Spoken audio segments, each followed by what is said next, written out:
Apa? Ayo kita berkenalan, ya Bu A. Jadi, menyaksikan apaan? Rupanya emang kita ada tugas. Bahasa apa? Nih lihat. Hai, jadi kita mau perkenalan. Kita dari kelompok 11. Kita mau presentasiin tentang macam-macam intercom ya. Intercom apa?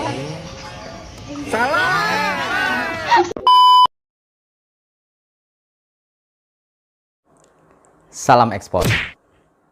Hai rekan-rekan sekalian, kali ini kita akan belajar mengenai apa itu Incoterms dan mengapa hal tersebut sangat penting. Saksikan ya.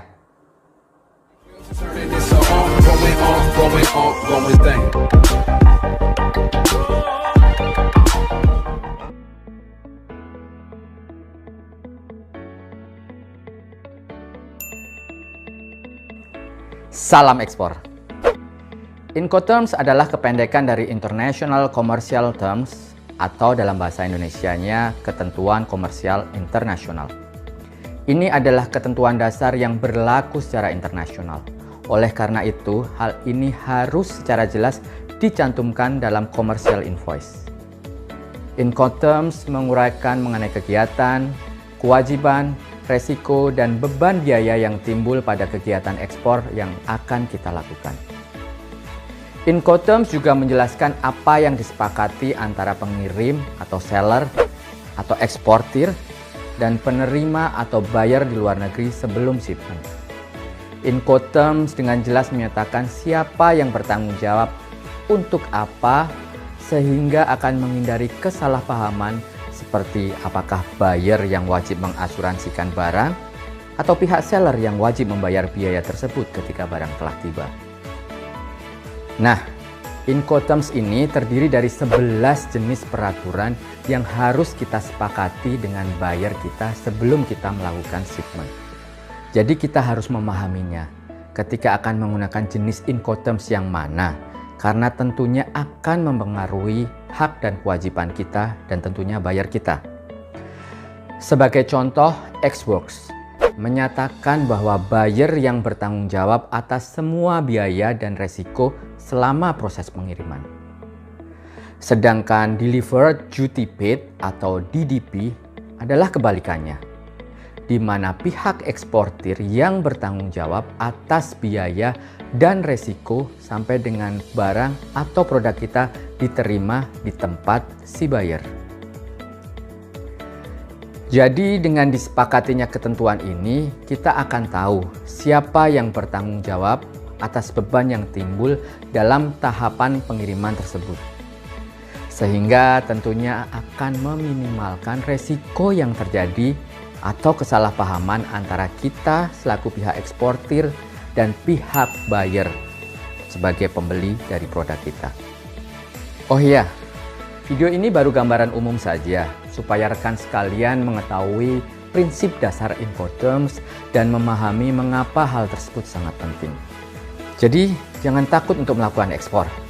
Karena semua hal telah diatur dengan jelas, cukup kita tingkatkan kualitas produk kita dan tentunya pahami juga peraturan-peraturan yang berlaku.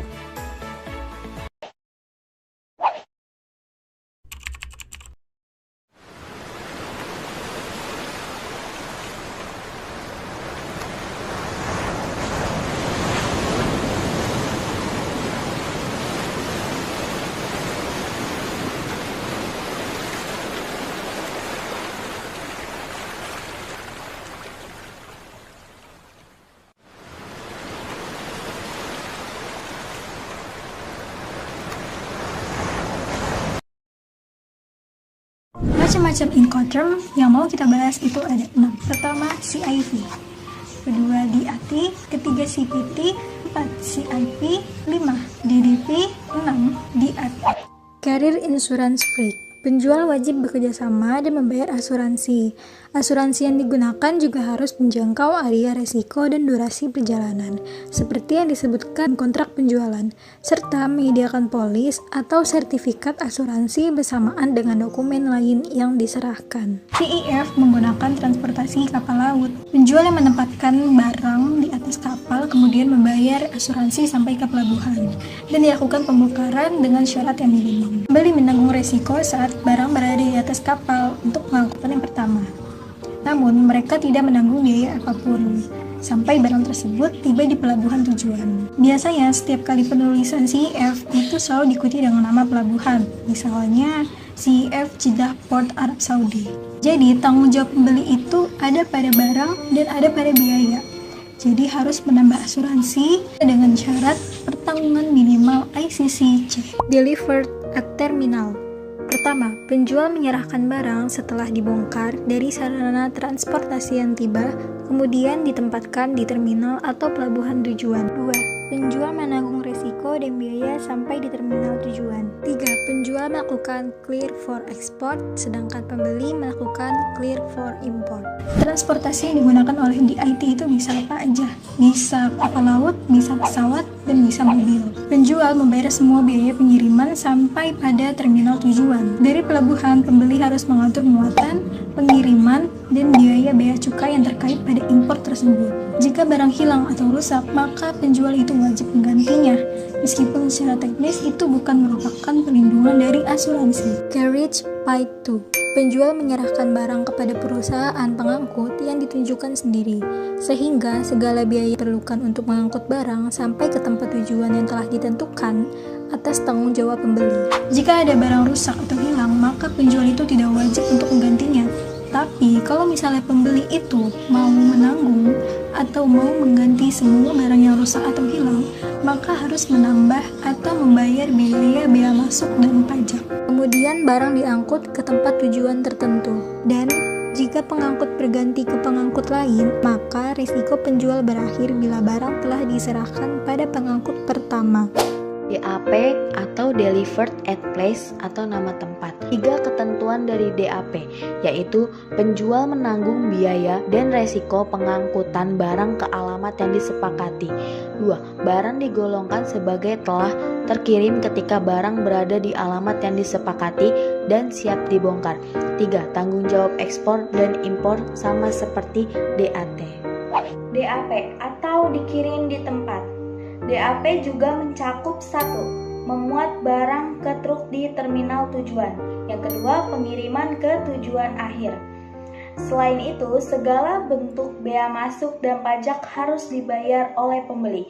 Meskipun DAP Incoterm tidak mensyaratkan asuransi, penjual bertanggung jawab untuk memastikan barang sampai ke tujuan akhir. CIP Carriage and Insurance Paid to atau nama tempat tujuan. CIP adalah ketentuan Incoterms di mana penjual membayar biaya pengangkutan dan asuransi yang diperlukan untuk mengantarkan barang ke pengangkut atau tempat tujuan lain yang disebutkan yang ditunjuk oleh penjual pada tanggal yang disepakati. CIP mempunyai 3 ketentuan.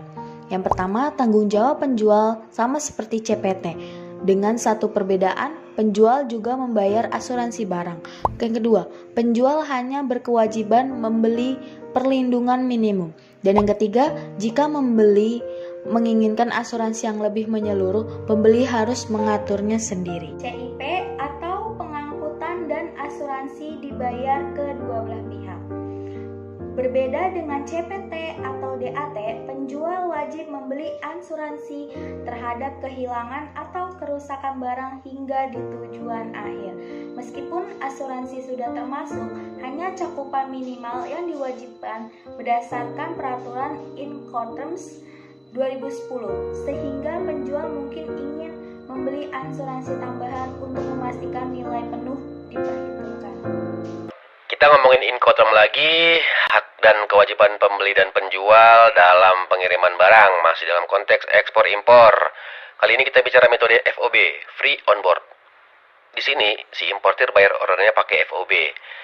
Importir lah yang bayar freightnya mulai dari angkut dari gudang eksportir sampai ke gudang importir.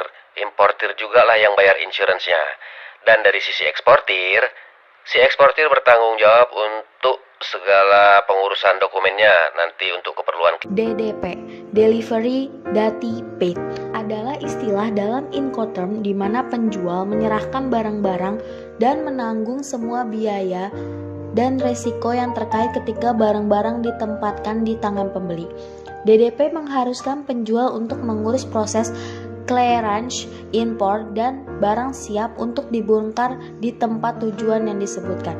3 ketentuan DDP. Pertama, penjual mengambil hampir seluruh tanggung jawab selama proses pengiriman. Kedua, penjual menanggung semua biaya dan resiko pengangkutan barang ke alamat yang disepakati. Yang ketiga, penjual juga memastikan barang siap dibongkar, memenuhi tanggung jawab ekspor dan impor, serta membayar semua bea.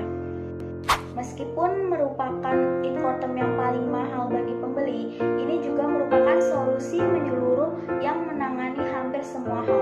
Namun, sebagai penjual, Incoterm ini mungkin sulit dinavigasi, kecuali memahami prosedur bea cukai dan impor di negara tujuan. Hak dan kewajiban pembeli dan penjual dalam pengiriman barang berlaku untuk perdagangan internasional. Kali ini kita mau bahas tentang metode DDP, Delivery Duty Paid. Maksudnya adalah importir ketika melakukan orderan menggunakan metode DDP, si eksportir ketika sudah terima dananya, dia bertanggung jawab untuk mengirimkan barang dari gudang dia ke gudang si importir. Nah, di sini si eksportir juga bertanggung jawab untuk bayar bea masuk dan pajak impornya.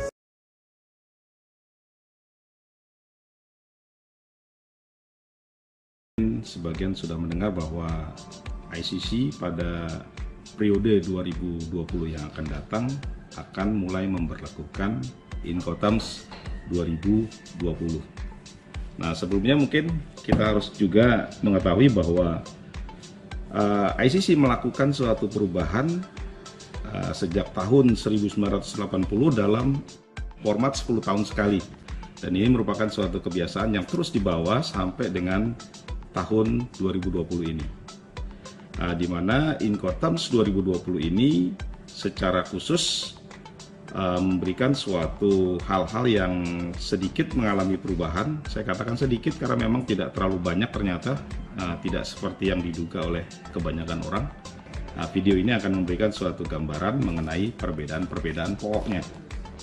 Pertama yang harus kita pahami bahwa Incoterms adalah produk ICC yang merupakan suatu guidance bagi para pelaku usaha, para trader dan juga para pelaku bisnis lainnya mengenai 3 hal. Itu yang mungkin saya harus review. Yang pertama adalah kewajiban antara seller dan buyer, antara penjual dengan pembeli untuk melakukan aktivitas yang ditentukan. Nah, kita menyebutnya sebagai task atau obligation. Yang kedua adalah pembagian resiko. Nah, Incoterms pada prinsipnya membagi resiko antara resikonya penjual dengan resikonya pembeli. Dan yang ketiga merupakan pembagian biaya atau allocation cost antara buyer dengan seller. Itu mungkin reviewnya ya. Terus apa saja sih yang berbeda dalam Incoterms 2020? Secara umum tidak jauh berbeda ya, karena Incoterms 2020 juga memiliki 11 termin yang sama dengan 11 termin dalam Incoterms 2010. Nah, secara umum ada 7 elemen kunci yang berubah pada Incoterms 2020. Ini akan saya perkenalkan satu persatu ya. Yang pertama adalah Incoterms 2020 memberikan penguatan dalam arti memberikan definisi yang lebih jelas ya, supaya membantu para pengguna untuk memilih termin yang tepat sesuai dengan kontrak yang mereka ambil. Helping user make the right choice of rule for their sell contract. Itu yang pertama. Jadi dalam Incoterms 2020 definisi-definisi yang ada terutama mengenai explanatory note dari masing-masing termin itu diperjelas. Nah, kemudian poin pengantar dalam Incoterms 2020 juga semakin memberikan suatu penjelasan yang lebih rigid dan lebih rinci. Kemudian yang kedua bahwa ada suatu tambahan klausul terutama dalam termin FCA, Free Carrier. Nah, apa masalahnya? pada periode Incoterms 2010, termin FCA ini memberikan satu hambatan terutama dalam praktek perdagangan yang menggunakan LC. Karena biasanya LC itu mensyaratkan adanya BL yang harus on board. Nah, dari pihak bank mensyaratkan seperti itu. Itu menjadi kendala dalam Incoterms 2010, di mana FCA termin penyerahannya itu berada di darat. Jadi sebelum barang itu dimuat di atas kapal. Itu menjadi masalah, terutama mengenai dokumen transportasinya. Nah, Incoterms 2020 kemudian memberikan suatu opsional. Nah, ini dimuat dalam poin atau klausul A6 atau B6-nya untuk termin FCA, di mana buyer bisa meminta kepada seller untuk memberikan dokumen yang terkait dengan onboard bill of lading. Nah, itu yang kedua. Nah, yang ketiga, yang berubah dalam Incoterms 2020 adalah pembagian kos yang lebih terinci dan lebih jelas. Karena dalam termin Incoterms 2010 sebelumnya, hampir sebagian termin itu ya, kos yang harus ditanggung para pihak itu tersebar, tidak dikumpulkan dalam satu opsi klausul atau opsi pilihan yang jelas. Nah, saat ini dengan Incoterms 2020, kos itu dikumpulkan dalam poin A9 atau B9 dari masing-masing termin. Jadi seperti one stop shop to find all cost under a given Incoterms. Jadi menjadikan suatu cost tadi menjadi rigid, rinci dalam satu poin yang jelas. Kemudian perubahan yang berikutnya adalah perbedaan level asuransi dalam Incoterms 2020, terutama untuk termin yang mensyaratkan asuransi, yaitu termin CIP dan termin CIF. Nah, apa yang berbeda? Kalau dalam Incoterms 2010, termin CIP atau termin CIF itu mensyaratkan seller untuk mengcover asuransinya itu dalam level yang minimum. Nah, jadi kalau dalam ketentuan asuransi cargo clause itu Institut Cargo Clause level C atau level yang paling minimum. Apa yang berbeda dengan Incoterms 2020? Ada perubahan mendasar di mana termin CIP itu ditingkatkan level covering asuransinya, di mana level asuransi dalam CIP itu harus dalam level yang maksimum, Institut Cargo Clause Clause A ya. Nah, jadi agak berbeda dengan Incoterms sebelumnya. Tapi sementara untuk termin CIF tetap dia menggunakan kewajiban level asuransi pada Institut Cargo Clause C. Jadi prinsipnya CIF level asuransinya tetap, tapi untuk level asuransi CIP harus dalam covering maksimum. Kemudian apalagi yang berbeda dalam Incoterms 2020 dibandingkan Incoterms 2010, yaitu pengaturan mengenai termin F dan termin D. Ya, jadi kita tahu ada termin FCA, free carrier, kemudian dalam Incoterms 2020 itu ada termin DAP, delivered at place, kemudian delivered at terminal, nah yang nantinya akan digantikan dengan istilah DPU, ya, delivered at place tapi unloaded, itu bahasa di Incoterms 2020. Nah, apa yang berbeda? Pengaturannya kurang lebih di sini memberikan suatu tanggung jawab pengangkutan yang lebih clear. Karena kalau dalam Incoterms 2010 tanggung jawab mengenai pengaturan transportasi pada termin F itu sifatnya party, kedua belah pihak. Nah, di situ kemudian menjadi kurang begitu jelas, ya. Nah, sementara saat ini dengan Incoterms 2020, termin yang terkait dengan pengaturan pengangkutan itu dibuat lebih rigid, ya, bahwa dalam termin D atau DAP, DPU dan DDP, penjual atau pembeli, ya, di sini dapat menetapkan kontrak of carriage atau mengatur kontrak secara sendiri. Nah, secara sendiri dalam arti di sini bahwa kalau termin D itu kebanyakan tanggung jawab besarnya ada pada seller, ya, maka seller lah yang bisa mengatur pengaturan kontrak pengangkutan. Nah, sementara kalau termin F itu adalah tanggung jawab yang besar pada pembeli untuk mengatur transportasi, maka pembelilah yang kemudian yang berhak untuk mengarrange transportasi. Itu yang kemudian berubah dalam Incoterms 2020. Elemen perubahan yang keenam yang juga paling krusial dalam Incoterms 2020 adalah perubahan nomenklatur DAT menjadi DPU, Delivered at Terminal, berubah menjadi Delivered at Place Unloaded. Nah, ini sekaligus menggeser posisi DAT yang sebelumnya, sebelum DAP, Delivered at Place. Dengan penggantian nomenklatur ini, termin DPU menjadi setelah DAP. Nah, apa penjelasannya? Dalam termin DAT, klausul terminal dalam nomenklatur Incoterms 2010 ini pengertiannya sangat luas. Nah, sehingga dalam penggunaannya ini cukup membingungkan para user.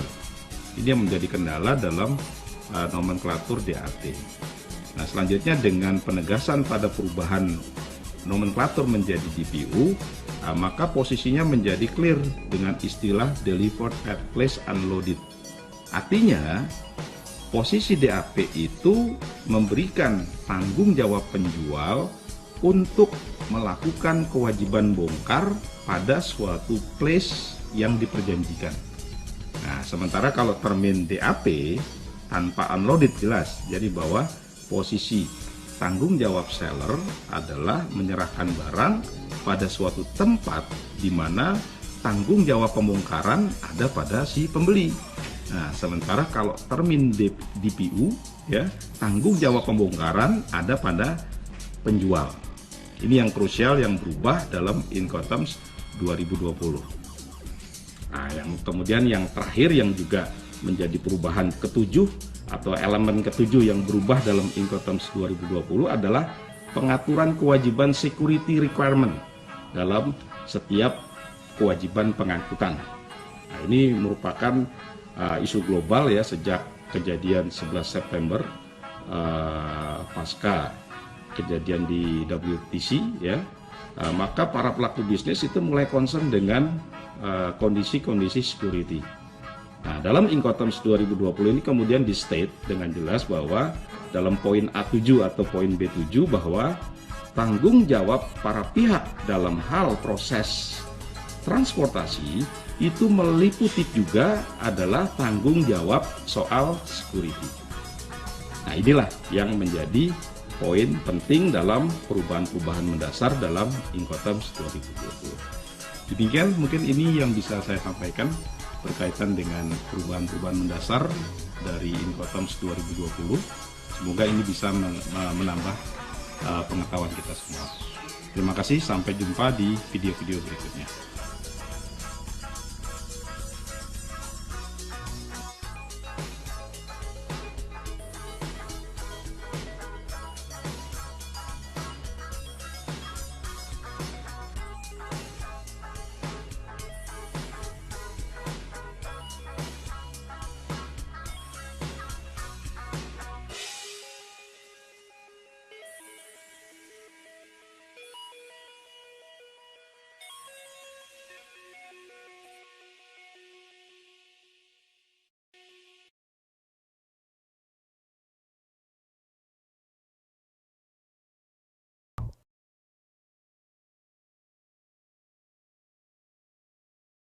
Kelebihan dan kekurangan Incoterms.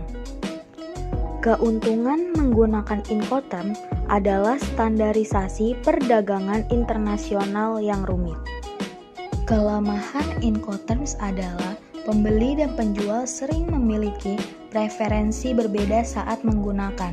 Misal, penjual memilih CIF karena lebih memahami pengirimannya dibandingkan pembeli. Sebaliknya, pembeli mungkin lebih memilih FOB karena alasan yang sama.